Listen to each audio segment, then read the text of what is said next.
임금 피크제를 통해서 청년 채용을 어떻게 하면 확대할 수 있을까? 이런 종합 계획을 마련합니다. 아울러 5월, 6월, 7월을요. 집중 취업 알선 기간으로 정해서요. 고용률 70% 달성을 위한 노력에 지금 박차를 가하고 있는데 이러려면 뭐가 필요하냐? 노동개혁이 필요하다고 합니다.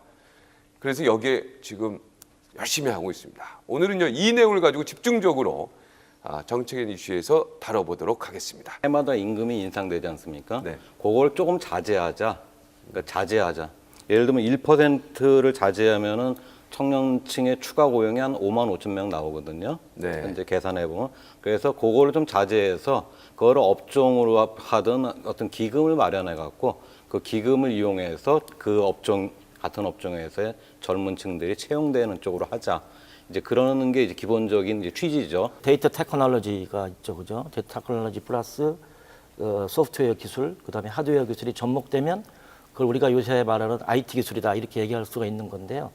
그럼 본질적으로 그 기술은 그 영역은 사실 인문학 영역에 더 가깝다고 볼 수도 있는 거예요. 그럴 수 있죠. 근데 우리 한국 사회에서는 그 부분을 이공계 영역이라고 여전히 보고 있는 게 문제가 있는 겁니다.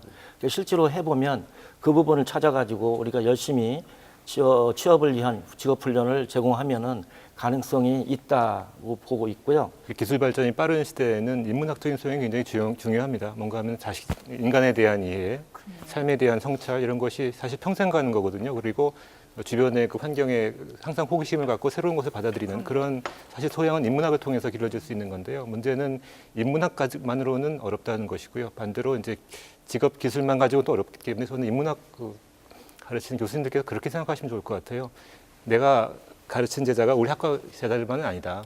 저 공대생들, 자연대생들 다 나의 제자다라고 생각을 하시고 넓은 마음을 가지시고 오히려 저변을 확대하는 그런 쪽으로 생각을 하시고 노력을 해주시면 인문학도 살고 학생들도 살고 그럴 것 같습니다. 네. 이공계가 위기다 할 때 저희는 그때 인문계는 벌써 사망했다고 위기가 아니라. 네.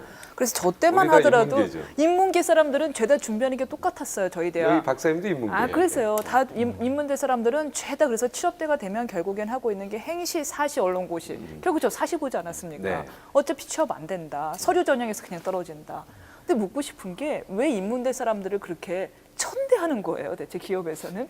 적절하지 않은 그 열정 페이를 하는 기업들은 좀 찾아내서 전체적으로 뭐랄까 홍보라고 해야 되나 이것도 널리 알려서 이러한 기업들의 레퓨테이션 명성을 좀 찾아서 우리 떨어뜨려서 이민선 해야 될 변호사한테 일러야 되지 않을까? 네, 그런 부분도 중요하죠. 예? 예. 이게 법적으로 또 문제 있죠. 의뢰 부탁드립니다. 네, 그렇습니다.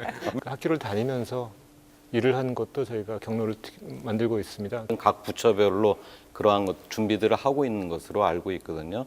그래서 꼭 이 땅 안에서만 모든 사람들이 일자리를 찾고 그래야 된다는 시각에서 좀 더 넓은 쪽으로 가야 한다는 게 기본적인 골격이죠.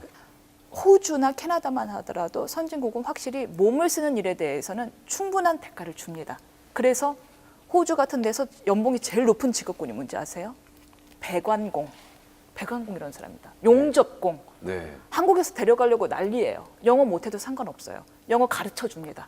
그 회사에서 영어 가르쳐주면서 빚어 줍니다. 해외 그런 네트워크를 마련해주고 또 국내에 있는 직업훈련 네트워크를 잘 엮어서 그 해외 좋은 일자리들을 많이 보내면 좋겠다는 생각을 하고 있습니다. 미래에 합리적인 노동시장 구조를 만들기 위한 틀을 만들자는 거.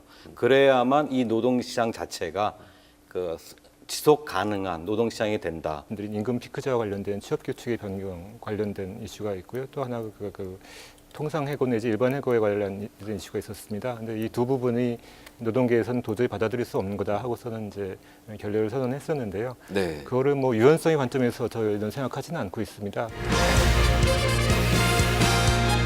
박종진의 정책인 이슈 이번 주 목요일도 오후 3시에 여러분을 찾아갑니다.